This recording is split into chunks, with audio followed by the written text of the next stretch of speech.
Hello and welcome to the latest episode of the Racing News 365.com podcast, looking back on last weekend's Dutch Grand Prix, but also looking ahead to this weekend's Italian Grand Prix. From Racing News 365, my name is Nick Golding, and I'm joined solely by 2023 Young Journalist of the Year, Sam Coop. Lead editor Ian Parks will be back with us next Monday, discussing all things Monza. Sam, despite the fact that all 20 cars finished the race, there was not one yellow flag. We've actually got a lot to talk about. There's been plenty of stuff on the circuit, lots of stuff away from the circuit, and still ongoing, quite literally, because Haas are still in Zandvoort. But we've got to start with Lando Norris, because we spoke about during the summer break the importance of building momentum from the get-go, and the fact that Lando effectively needs the best, it was 10 races, now 9, of his life to try and get the fight with Max. He won in Zandvoort by 22.9 seconds, the biggest winning margin from a non-Red Bull driver since Lewis Hamilton won the 2021 Saudi Arabian Grand Prix. He's now just 70 points behind Max Verstappen, who openly admitted himself after the race that Red Bull just did not have the pace to match Lando and McLaren. Yeah, it's a huge statement victory. And it's also the biggest margin of victory this season. Yeah, and if you think about how strong Red Bull were at the start of the year, that really is saying something. And yeah, you're absolutely right. I mean, it wasn't the most interesting race, but it was a significant race. Yeah, that is the key here, is that not only did Lando do everything he could in terms of finishing position and really kind of, as I said, make a statement in doing so, he also took the fastest lap point. So mathematically, he did everything in his hands that he could do.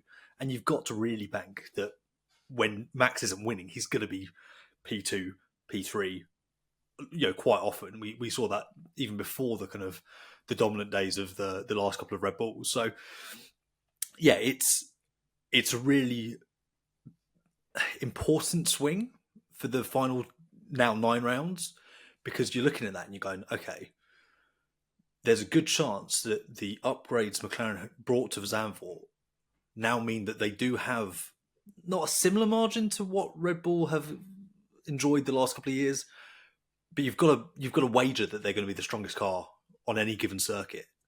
And that does provide Lando the opportunity to eke out that kind of 7 or 8 point advantage race after race after race. Doing a Vettel and going kind of, was it now 9 straight as he did in 2013?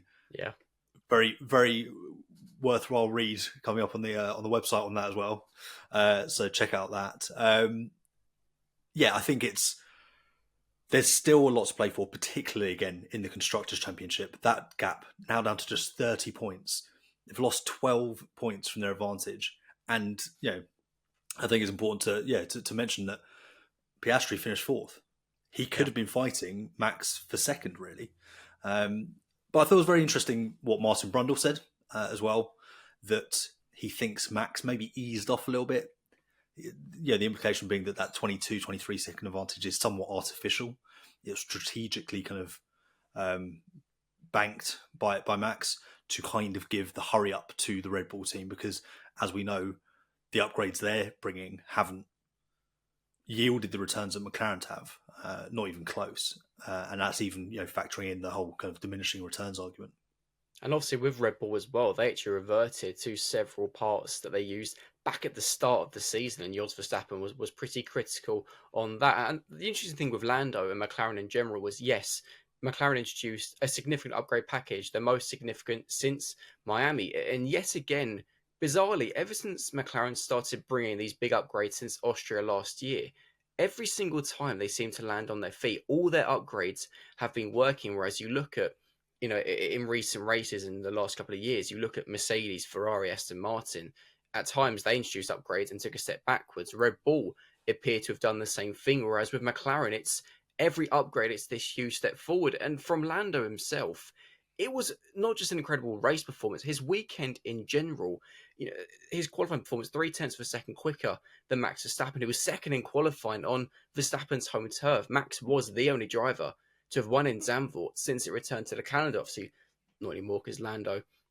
won. And the fact that as well, Lando claimed the fastest lap of the race on the final lap on something like 42 lap old hard tyres. And the thing that's staggering is that as the race developed and McLaren were asking Lando for updates on his tyres, every time he was saying, no, it's pretty good, I'm comfortable.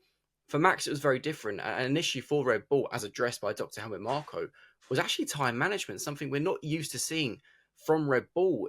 Both Checo and Max Verstappen had serious tyre problems, and that was a big reason why on lap 18, Lando overtook Max so easily, having lost the lead after another bad start from him. But ultimately, Lando having a bad start wasn't actually a problem this time, because it's fair to say, as Racing News 365's Aaron Decker's agreed, McLaren do now have quite clearly the best package on the grid.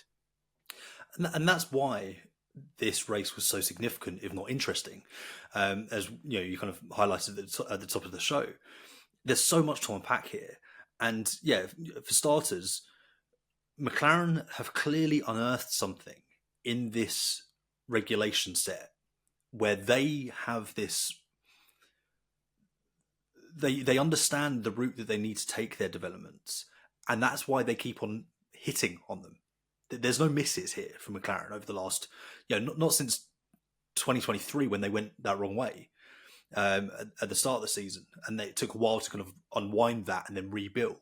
And I remember I've said before that it's almost like that was a blessing in disguise. They needed that because it told them so much about where they had gone wrong.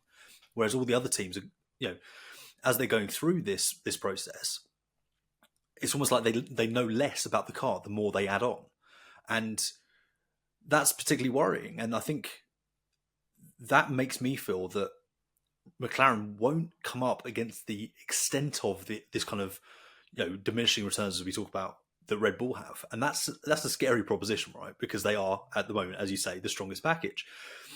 And Lando, again, yes, the start wasn't what he wanted. And yes, he's continued that streak. We're now at 6 races, including sprints, and counting, that he has started from pole and not led the first lap. However, he has now won from pole, and that is obviously a much more crucial statistic. If you heard a bang, my partner's been doing some cleaning this morning, and I think one of our Hoover attachments just fell off a shelf. So I do apologise. That's why I looked so surprised. So that's the really critical thing, is that he now knows that he can take aside the first lap. That isn't critical to his races. He can win on merit from pole. And Red Bull, it's not like they know where they've gone wrong and where they need to go. The fact that they are reverting back to previous specs and trying to rebuild from there, they don't have the answers. And they've only got 9 rounds to figure it out. That's really not that long. And especially once they get those answers, you've then got to factor in the lag time between understanding that and having that built and developed and put onto the car.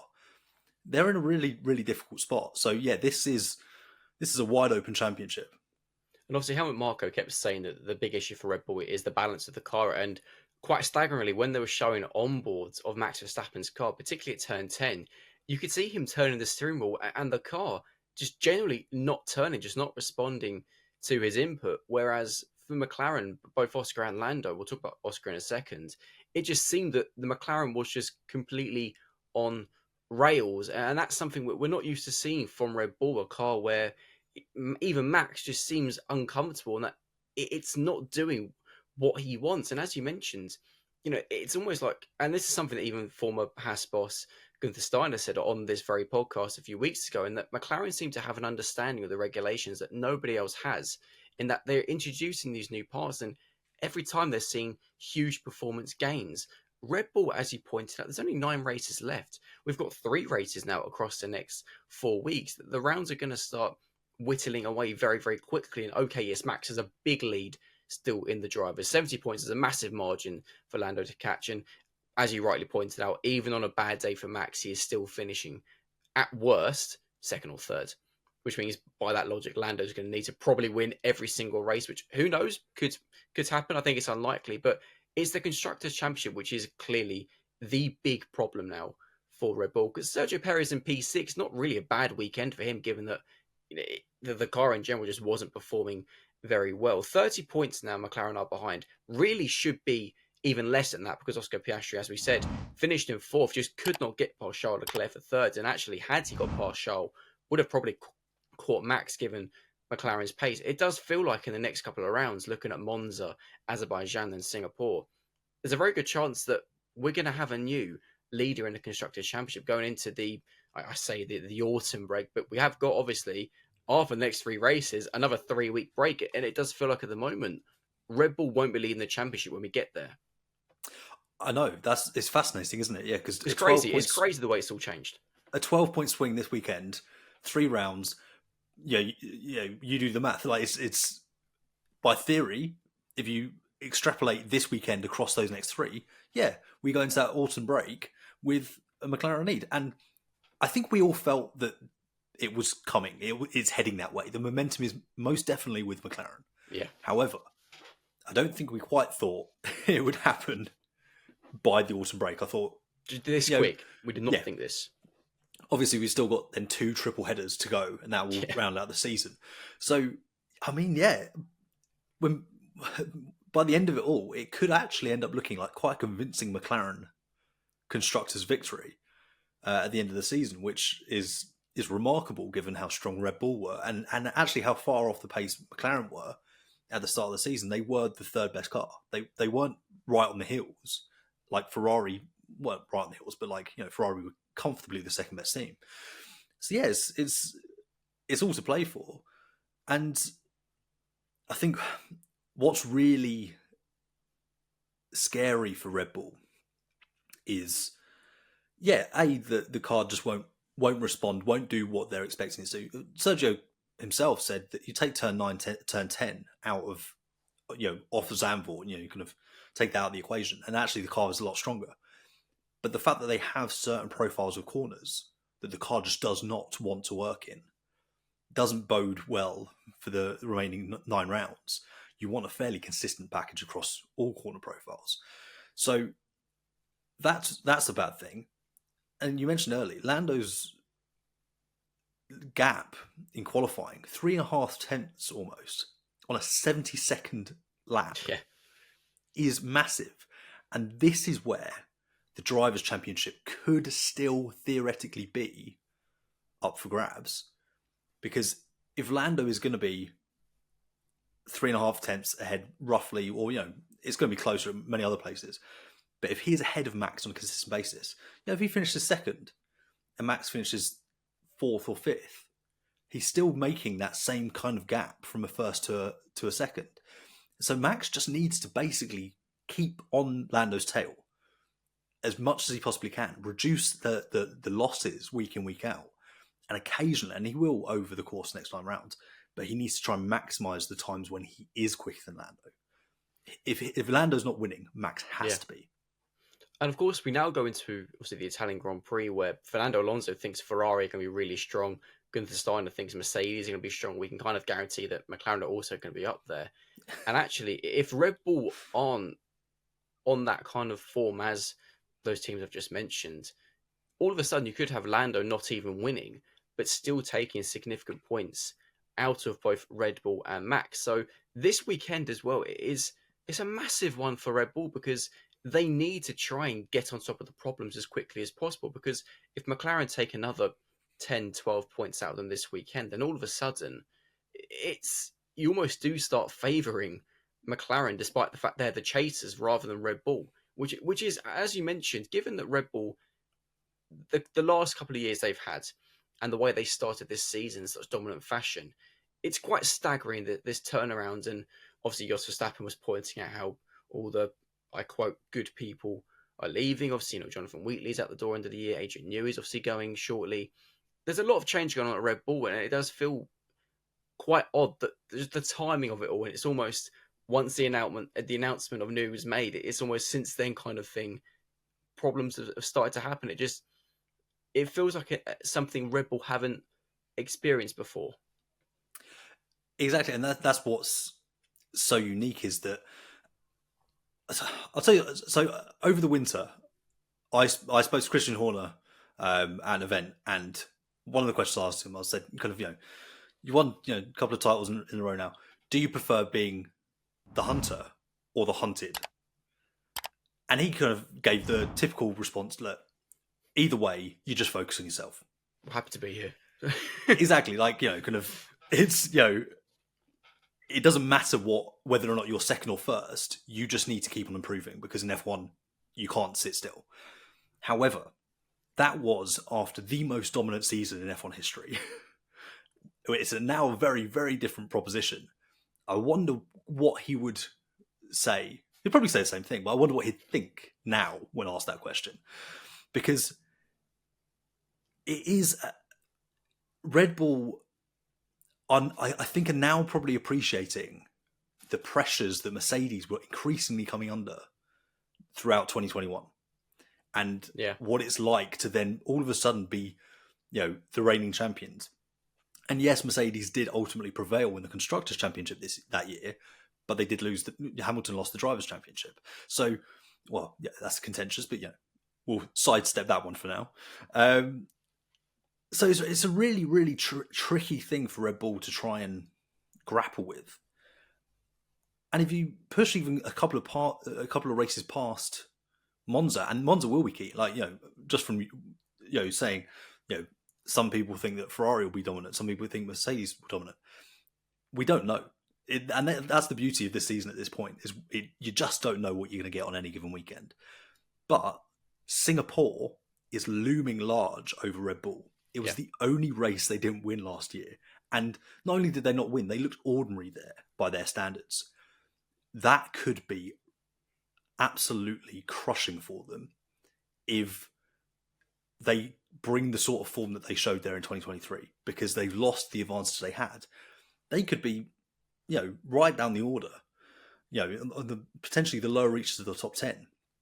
And that could be really decisive in both championships.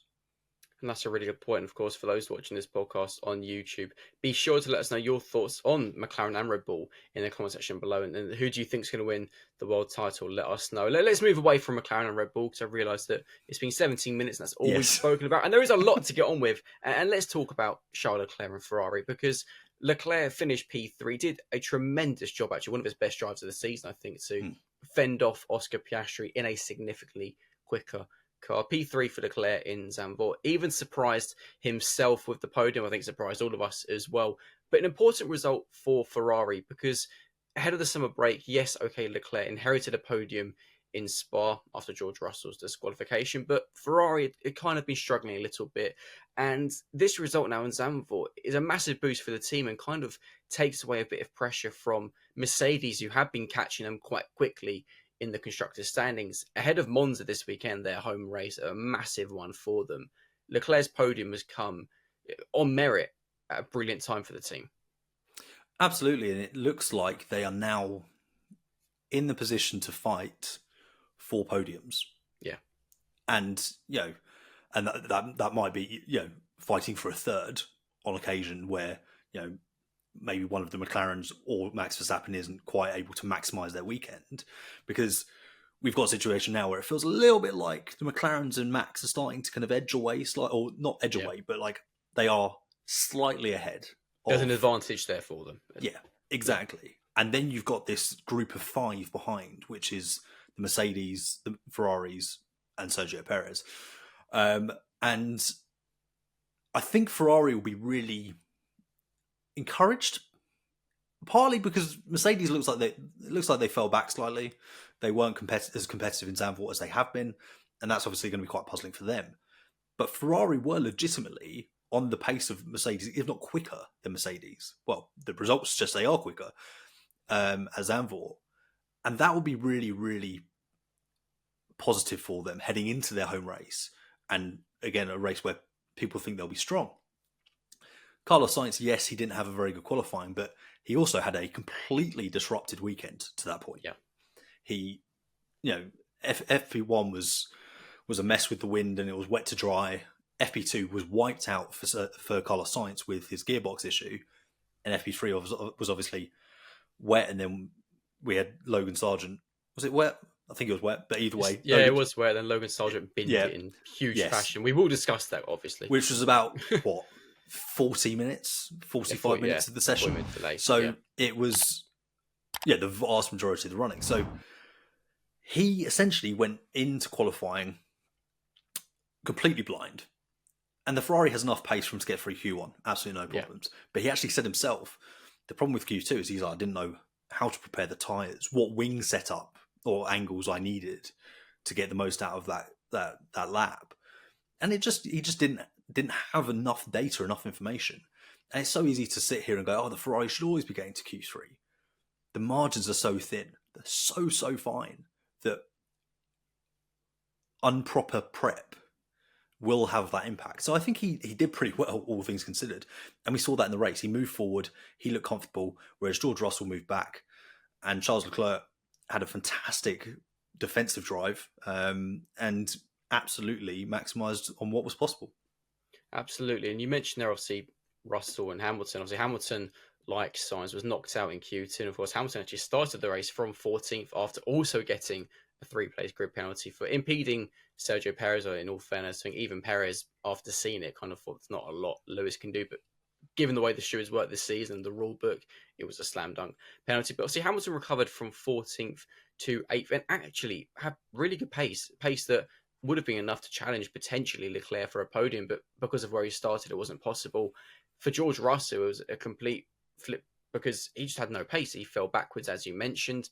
But Hamilton put down Mercedes' struggles in Zandvoort down to significant overnight changes from Friday into Saturday. That from Mercedes reintroduced its Spa upgrade package, which obviously it took off in Belgium after using it on the Friday because the weather changed and obviously worked quite well in their favour because Hamilton ended up winning. But for Mercedes, ahead of Zandvoort, 3 wins in 4 races, to then go and finish 7th and 8th, it's not exactly the start of the second half of the season they would have been wanting for, given the momentum they had built going into the summer. Yeah, it's a puzzling one. And George himself said, the pace didn't just kind of fall away overnight. I can't remember the exact words he said, but he did say something to that effect. And I think Monza is going to be really critical for them. And this, again, is, and we'll get on to why Monza will, at least FP1, be disrupted for them. But you've got to start questioning this latest upgrade, because they reintroduced it at Zandvoort and they were still off the pace, whereas they were really strong at Spa after taking it off the car. See, and given what we know about how difficult it is to port upgrades onto this current generation of car, you do have to wonder, actually, are they better off without it? I think we'll probably find out over the next couple of weekends, and I wouldn't be surprised if they do ultimately revert back to that previous spec and then rebuild from there and kind of say, this direction didn't quite work, it didn't quite bring what we wanted it to, or we found that it's incredibly track specific and it just hasn't quite worked with the requirements of these rounds. And Monza is going to be a very, very different setup to Zandvoort. There's next to no drag. You're going to have next to no wing on the cars at Monza, whereas Zandvoort, obviously, it's kind of undulations and twists and turns. You don't want that because you'll be flying off into the wall. So yeah, it'll be interesting to see how Mercedes respond from here, because I think they are, as George Russell said, scratching their heads. And having found the right development path, the last thing Mercedes need is to be taking a step backwards, because they finally felt comfortable with the W15, and all of a sudden now this latest upgrade package just isn't quite working. But looking ahead to Monza, obviously, it's quite a significant weekend, firstly for Lewis Hamilton, because obviously, whilst he's going to be in a Mercedes, it'll be his first Italian Grand Prix. I know obviously there was Emilia Romagna, but as having been announced as a Ferrari driver, and even Fred Vasseur Toto Wolff said that Lewis is going to have quite a few fans, obviously, there in attendance. It's going to be a weird weekend for him, I feel, because whilst he'll be there in silver, you almost feel like he's going to get the reaction and support from the fans as if he was already in red.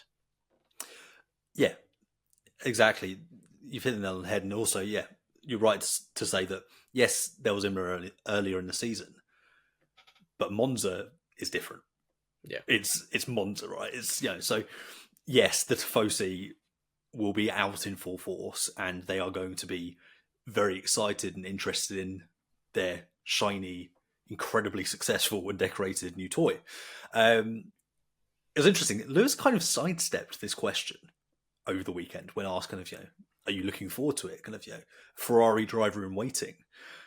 And he was like, well, kind of the usual expected response, like, I'm a Mercedes driver. I'm still, kind of just focused on the weekend. I'm not looking forward to it any more than I look forward to any other weekend, I think was what he said. So, yes, it'll be interesting from that perspective. But then again, he's always going to play that down. But I think it is a significant weekend. And I do think we are going to see a fair amount of support for Mercedes over that weekend. Not just because of Lewis, but obviously for other reasons as well. Well, yes, and let's talk about that other reason, because it was confirmed after the Dutch Grand Prix, probably the worst kept secret, that Andrea Kimi Antonelli will be participating for Mercedes in FP1 in Monza, making his F1 debut. It is very much being the worst kept secret. Obviously, Antonelli turned 18 on Sunday in the Dutch Grand Prix, so a belated happy birthday to you, Andrea. But he's finally getting his chance. He's obviously done some TPC tests for Mercedes in older cars of theirs, but this is his first chance in the W15, his first chance to be amongst the other 19 F1 drivers. Also, I'm not counting a 20th because he'll be replacing either George or Lewis. It's not known which yet, but this is a big moment for Andrea to be making his F1 debut in front of his home crowd as well. Yes, it's a really big moment. It's a lot of pressure. Yeah, and also it's in some ways, it's quite poetic. It's fallen quite nicely when he's turned 18, and then obviously the next race being his home Grand Prix. So in some ways, that's nice. But the fact that they have taken the soonest opportunity to put him in the car says a lot. And as we know, FP1 sessions, quite often, these guys are sent out on hard tyres. They're doing long runs. Low risk, low reward, for them at least. Obviously it's important to the team, but you're not going full tilt at any point. I would be curious to see if Mercedes do let him have a glory run at some point towards the end of the session. Just for the fans, just to really big up, because also we are anticipating an announcement that he will be partnering George Russell next season. There is a very good chance, because of how these things play out, that could be Friday morning at Monza, or even on the Thursday. So it can kind of be swept up in media duties. So there's a very good chance that he'll be announced as a Mercedes driver prior to that FP1 session. And then he gets in that car. As you say, first experience to the W15. It's the closest thing to what he will be racing next season. And yeah, it's a monumentous occasion for him. So I think there will be a lot of intrigue to see what he can do on a soft tyre against the opposition he's going to be up against next year. And that's the big question. Will Mercedes give him a soft tyre run at the end of FP? I hope so. I can understand why they wouldn't, but you that was going to be my bold prediction. That's the thing. Imagine if he puts it in the wall, though. Well, that would not be a good thing to do. And one driver who obviously did do that in some fashion in Zandvoort was Logan Sargeant, of course. Yep. Whilst Antonelli is making his FP1 debut for Mercedes in Monza, something he is not doing, and has been stressed once again by Toto Wolff, is that Antonelli will not be replacing Logan Sargeant for the remainder of the 2024 season. Logan Sargeant, of course, binned it in fiery fashion Saturday morning in Zandvoort. Very quickly after that, there were reports across the globe that team principal James Vowles is considering potentially dropping Logan for the remainder of the season. Mick Schumacher is one driver who's being described as a potential candidate by German media. Christian Horner openly said that Liam Lawson, its reserve driver, they'd be open to loaning him to Williams for the remainder of the season under certain conditions. They can recall him if needed. I mean, firstly, it was an absolutely huge crash, and a huge hats off to Williams for getting him ready for the race, because it was massive. It was, and I think what was more costly or deathly to Sargent's prospects over the next 9 rounds, especially in the eyes of James Vowles, is that this was a really, really avoidable error. This was a complete driving mistake. Yeah. And this is going to sound so trivial to say this, but on the F1 game, I've definitely made the same mistake. Because if you look at the onboard, where you expect the edge of the circuit to be, it does just suddenly come in. Because of that sweeping section, all of a sudden, where there was tarmac before, is grass. And in the wet, Logan's just popped that right front onto that tyre and onto the grass, and it's snapped. And it's been a really, really big impact, fiery impact, as you say. And I think that, coupled with the fact that Williams had brought significant upgrades to Zandvoort, I think really is probably the tipping point. And let's not escape the fact that James Vowles has been hinting at this for some time. Yeah. And he's big on, he's said it before, I have a duty of care to look after Logan's prospects and make sure that his career is in a good position. We already know he's out of the car next season. Yeah. However, he has also said it's going to get to a point where we need both cars performing and both cars fighting for points. And there's a chance, we don't know obviously, because Alex Albon obviously was disqualified from qualifying, but there's a chance that card was capable of at least fighting with the likes of the Alpine and the Haas and the Aston Martins for the lower reach of the points this weekend. So that's, I think, where the Schumachers and the Lawsons of the world are now starting to come into the discussion. Moving on to those two, again, Toto Wolff, I think there's this feeling with Mick Schumacher and fans, and we see it from fans, from polls, from how popular articles are about Mick Schumacher and how well he performs when we kind of ask our readership what they think of Mick Schumacher. There's a real sense that he didn't get a fair rub of the green at Haas, that we didn't get to see the real Mick Schumacher. So Toto Wolff is really keen for that opportunity to arise. So putting him in the Williams would be a really good chance for him to almost kind of, vanquish those regrets or those demons from that time at Haas and say that actually, no, I am F1 caliber. I am good enough to do this. And it could put his career back on track. So that's a really key thing from Toto Wolff's perspective and also Mick Schumacher's perspective. And likewise with Christian Horner and Liam Lawson, there's only upside there to putting him in the car because it gives them 9 rounds to evaluate Lawson within the context of Sergio Perez and Daniel Ricciardo. Absolutely. And, the prospect of potentially Liam Lawson going to somewhere like, say, Audi next season, with Helmut Marko obviously saying he'll be in the seat next year, and then Christian Horner walking back that comment slightly and saying a seat doesn't mean an RB or a Red Bull seat. It could be loaned to a different team. That loan could come sooner rather than next year, and it could be Williams. It gives them an opportunity to evaluate him. And also, they don't know the ins and outs of the Williams car, but they do know Alex Albon.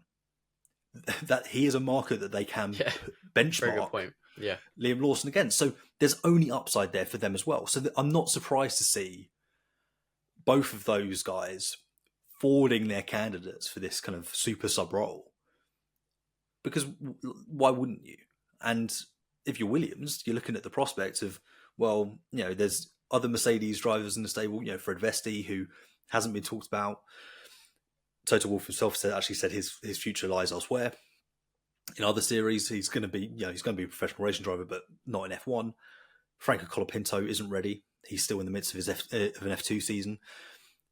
And we know it's not going to be Kimi Antonelli at this point. So those two are the guys that you would go to, right? I mean, for me, I can see something happening, whether it's Monza or not. I personally don't see Logan finishing the season. Obviously, Toto stressed that it'll be James Vowles' decision ultimately. But the thing you've got to look at from Williams' point of view is you've got Logan, who is underperforming quite clearly, is unfortunately crashing quite often. Obviously, that's eating into the team's budget. I hate to think what the repair bill cost from Zandvoort would have been, because I'd imagine quite pricey. So from Williams' point of view, that they have nothing to lose. If you put Liam or Mick in the car for 9 rounds, you're getting Carlos next season. So effectively for Williams, putting Liam or Mick in the car could be the difference in actually finishing ninth or maybe even 10th in the Constructors' Championship, or potentially pushing for 8th or 7th. And of course, as we know, it's in the Constructors' Championship where the money is paid out. The higher you finish, the more money you get. So I think that they've got to do something soon because I think it's quite clear Logan is struggling, and he's still, I can see him being very successful in IndyCar potentially. I think that would suit him quite well. And of course, there are rumours that could potentially be on the club with Prema, but you just wonder. Williams have nothing to lose, and for Mick Schumacher specifically, I can see him potentially getting that seat for 9 races more than Liam, given that obviously he's the Mercedes reserve, so therefore you'd imagine that James Vowles has maybe some conversations there potentially, but also for Mick, actually there is still that 2025 stakes seat and obviously a seat at Audi for 26 available, so you never know. For Mick, getting a seat for 9 races could be his biggest chance at getting a seat back on the grid. Probably not for 2025, but more realistically, maybe for 2026, and that's very possible because obviously, as we saw at Haas, the 2021 Haas car was effectively the 2020 car, and it wasn't a good package. We saw that Haas sacrificed that season for 2022, and in a way, that was then very difficult for Mick because you go from being comfortably at the back in a pretty poor package to all of a sudden having a car that's capable of scoring points against a teammate in Kevin Magnussen who actually drove very well that season. But actually, let's talk about Haas to finish this podcast before we do our takeaways and predictions, because a pretty horrific weekend for them. And actually, at the the time of which we record this podcast, Haas are still in the Zandvoort paddock at the Dutch Grand Prix.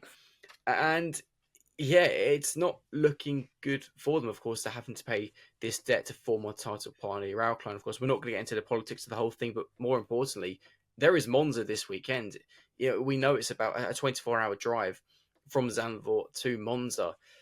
The fact they're still in the paddock now, okay, we hope they get there, but actually, regardless of when they now get to Monza, this is going to have impacted their preparations for the Italian Grand Prix. Massively so. And so what we understand is that the payment was made on Friday. Obviously, it's a considerable payment. That takes time. That goes through today, in theory. So that's what the wait is for. That's what the holdup is for. So what will be interesting is how quickly Haas can make their way down to Monza and Milan. And when I was a young aspiring journalist, I actually, and I wish I'd flown because, let me tell you, it was horrific. I once took an overnight coach from Amsterdam to Milan. Painful. And yeah, it took me 24 hours. Like, it's a few years ago. So yeah, I think it was about 24 hours. Or at least, if it's shorter than that, if the drive is shorter than that, there were stops, and that's what led to it. But either way, it is a long, long way to go. And even one day's delay to your plans will have an impact, because we know the teams want to be getting to the next race on a back-to-back, Tuesday, setting up on Wednesday, ready to go on Thursday. Haas might not be able to do that.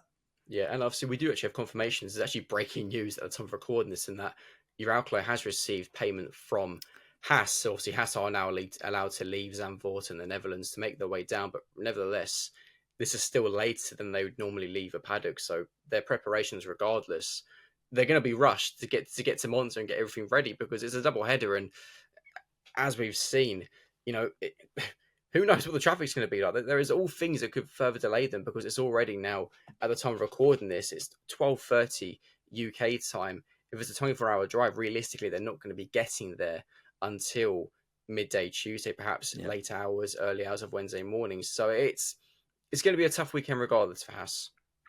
Yeah, absolutely. And it just, even if they do get there and everything's set up in time, it's such a delicate microsystem that you're operating in F1, in the paddock, that the slightest thing could put your whole weekend significantly off kilter. Yeah. And there's just, I think it must have been a very, very difficult situation for Komatsu, Io Komatsu, the team principal, to navigate as well. And that's distracting. And Haas didn't have a stellar weekend. Nico Hulkenberg there was clearly some kind of brake issue with his car. He had a really torrid time at things. He, routinely was finding himself in runoff areas or in the gravel, and that actually has ended one of his free practice sessions. So, yeah, they need to get this sorted. It looks like there's light at the end of the tunnel now, and hopefully it won't impact Monza too much because otherwise they could be in for another difficult weekend.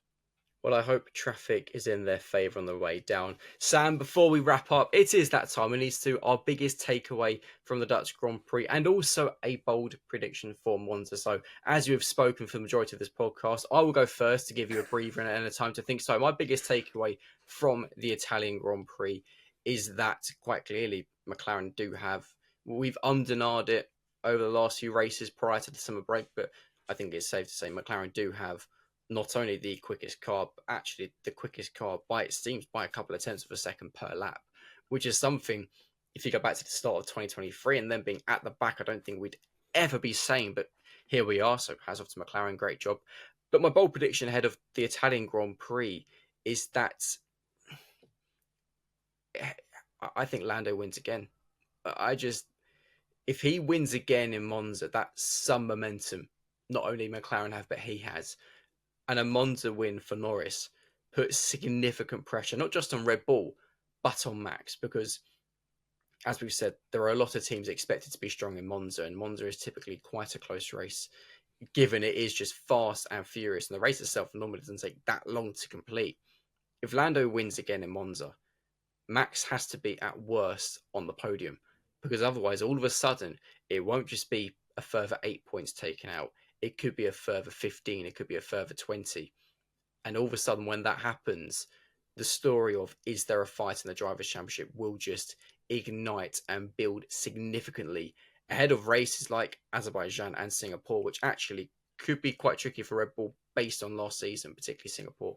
For yourself, takeaway and bold prediction. I mean, that is, I think you've hit it on the head, and you've made me really excited now about the Drivers' Championship, more so than, cause realistically I want to kind of be like, no, it's done. But no, there really could be a fight on our hands. Yeah. So I'm trying not to get too carried away with that. Biggest takeaway is from Zandvoort is that Max is still going to have to get used to operating without a rear gunner. Yeah. Sergio Perez, it was a better weekend. We cannot escape that. He qualified 5th, finished 6th. It was a much stronger weekend and consistent weekend.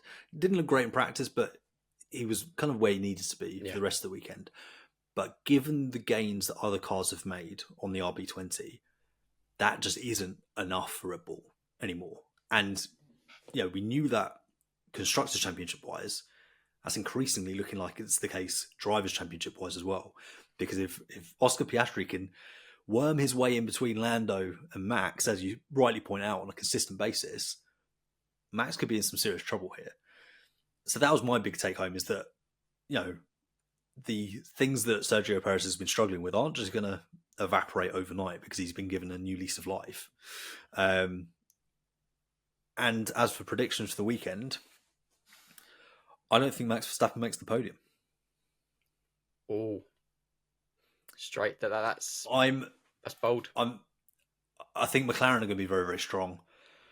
Who are we to critique the expertise of double world champions like Fernando Alonso when they say that they're expecting Ferrari to be strong? And yes, I'm aware there's an element of media spin and why don't you just talk about them, and here's a headline about Ferrari so you don't write headlines about Aston Martin's continuous struggle. I'm well aware of that, but that we know that things are close, and Ferrari did look good at Zandvoort. It will be a tough weekend for them because they have been stronger at races like Zandvoort, like Hungary, like Monaco, but they could be in the fight.